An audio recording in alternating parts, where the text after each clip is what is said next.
Aku mau nanya soal suksesi. Oke. Ketika sebuah bisnis itu sudah berjalan, apa langkah yang paling tepat untuk ketika ownernya mau pensiun? Ya. Atau mendekati masa yang kayaknya kesehatannya sudah tidak sanggup lagi untuk mengurusi bisnisnya. Sedangkan dia dari dulu adalah beacon dari perusahaan itu. Langkah suksesi semacam apa yang paling tepat supaya bisnisnya tetap bisa berjalan tanpa ada dia lagi?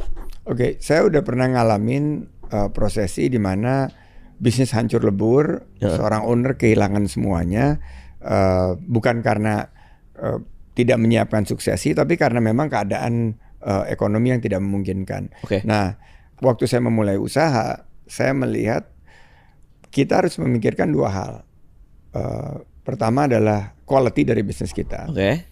Terus sustainability, termasuk menghadapi seperti keadaan force majeure, perubahan ekonomi maupun perubahan-perubahan lain yang mungkin kita tidak bisa lihat sekarang, unforeseen.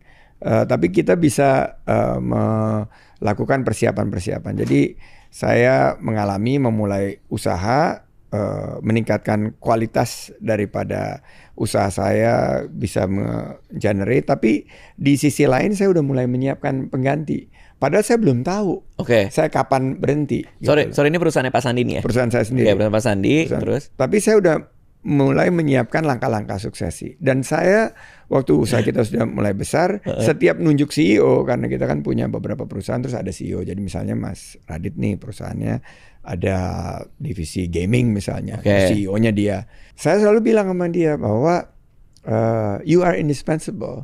The moment you step in, you have to prepare for your successor.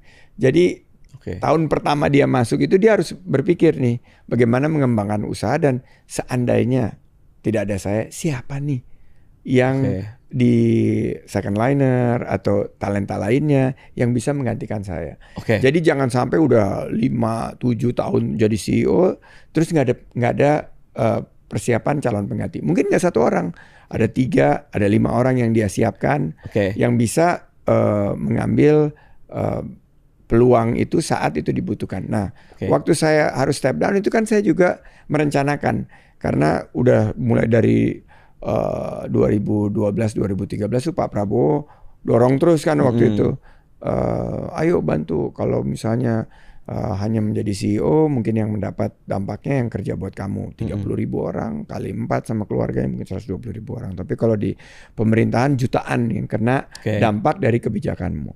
Nah itu udah saya langsung